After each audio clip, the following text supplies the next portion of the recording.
as I said in other climes, are even put in their constitution to make sure that nobody tampers, nobody wakes up on the wrong side of the bed and he looks in the direction of the central bank and he says, I want to deal with this guy. Absolutely. What the CBA, what the National Assembly should be doing is putting that in the constitution and make it unamendable and make it permanent. Yeah. That nobody should tamper with the independence of the central bank. The central bank performs roles that are fundamental to the continued existence of this country. We need serious economic growth in this country. We need real development. The CBN can't and shouldn't be distracted from performing roles that will help us achieve these things. All right. Tope, we are looking at the structure of the CBN now. I've seen the structure of the CBN, for example, the South African Reserve Bank, like I said, that's 15 board members.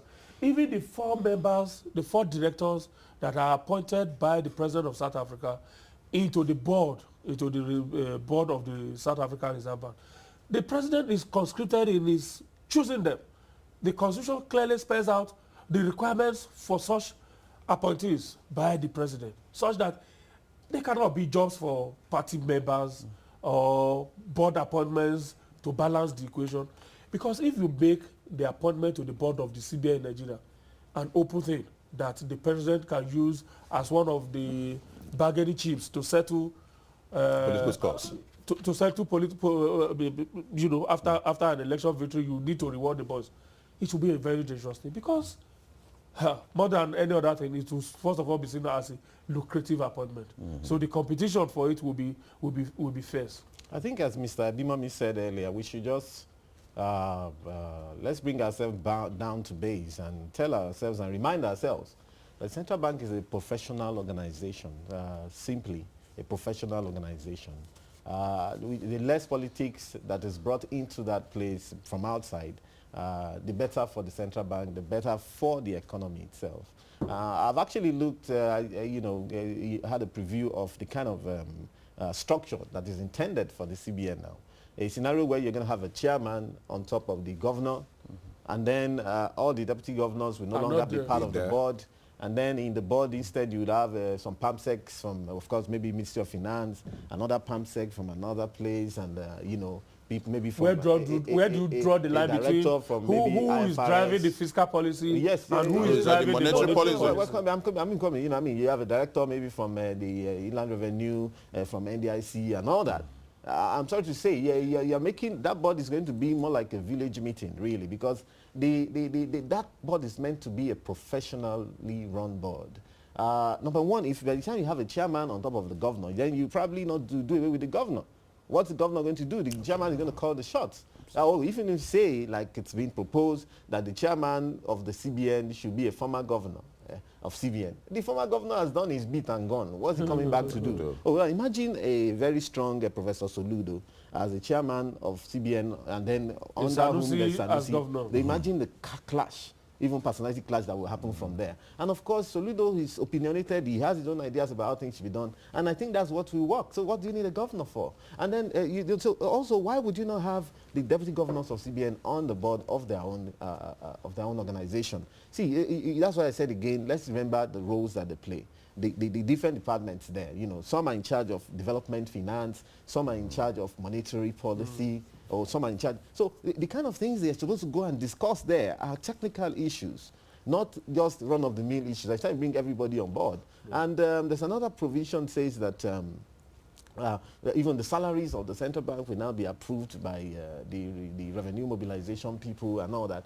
Now, you see, we need, you know, in considering any issue, we need to look at the historical trajectory. And then, of course, we look at the present-day reality. All over the world, the central banks have a problem that in supervising the banks that they supervise or have oversight over, there's always a problem about how much do you earn at CBN. Okay, how much do you earn at CBN? You're coming to supervise someone. I'm a trader with JP Morgan or Goldman Sachs. I make $1 million every other 2 months or so. So the central bank finds itself losing staff to all those organizations. Our own Nigeria Central Bank has had a whole lot of people leave that bank to go to the commercial banks. But it should also only be the other way around. The central bank should be getting staff from the commercial banks who can bring the expertise and say, look, this is how we used to run things. Of course, it's not like Lamido Sanusi was a bank MD before. And when he came, he said what? what did he say? He said, look, I'm a risk manager. I know where the bodies are buried. So when he's sending his boys, I say, look at this, look at this, look at this, look at that. And they went there and they looked 1, 2, 3, 4. And they found dead bodies. Dead bodies. You know. So essentially, so in terms of the structure, I think the structure that's being proposed is alarming, really. And I think, in my own view, in general, I think that the CBN should also reach a approach more with the National Assembly. The National Assembly should also doubly, you know, cross-check what exactly they are trying to do. They've got great economists there. I think there's this guy who's in the House, the guy who raised the issue of the subsidies, an economist, Hakim from Kogi State, you know, fantastic guy. We've got a number of them in the Senate as well. We must give it to them. It's not, however, you see, because, you know, from time to time, that's Senator Bukola Saraki. Yeah, exactly, you know, and then, yes, in the House, there's this other guy, Hakim Bello, Hakim something. You know, so now, at this point now, we should ensure that because of, we don't say because of what Sanusi has said before, what he has done before. If I go, there's a reason. This CBN was not independent before. Yeah. But speaking comparatively, this proposition by the National Assembly, does it have any precedence anywhere where you have an external person who is chairman of the board? Either, can we look at the structure of the board of the U.S. Federal Reserve Bank, the structure of the board of the other central banks in Africa? The ones that I've read this morning, I've not seen any that is close to what the National Assembly is proposing. Where somebody from outside of the CBN is at the board, or where the CBN itself doesn't have preponderance of members of the board. I've not seen any. You're not seeing because there's none. I've spent the last 1 week researching on these things. When the news was came out that the House of Assembly was going to amend the Central Bank Act to bring in a chairman over and above the governor of the center, I had to go online. I had researched all my past records, went through the records of every single central bank all across the world. I couldn't find any. Ben Bernanke is the chairman of the Federal Reserve. There is no one above him in the U.S. The ECB, there is no one above the president of the ECB. I think, by and large, the National Assembly is not using any yardstick from any part of the world. I think any known model. Any known model. I think somebody just woke up one day and felt and asked himself, how can we clip Sanusi's wing? Let's make him the wrong. Again, it goes back to the original issue that it's all about Sanusi. Absolutely. And I don't. It pains me to want us. It pains me to want to think Sanusi is the cause of these things. It shouldn't be so.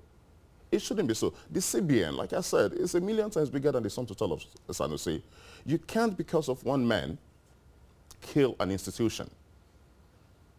The CBN, all over the world, central banks all over the world, have their autonomy. They are totally and completely headed by the president or the chairman of the CBN or the Federal Reserve, as the case may be. There is no model in any part of the world.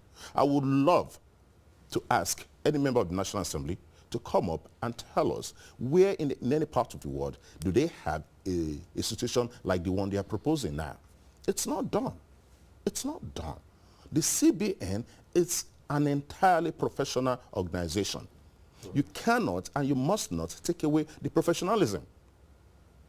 By the time you start subjecting the CBN governor and the CBN executives to the whims and caprices of a chairman, who will be a politician. And the Nigerian factor is, we like to pay influence.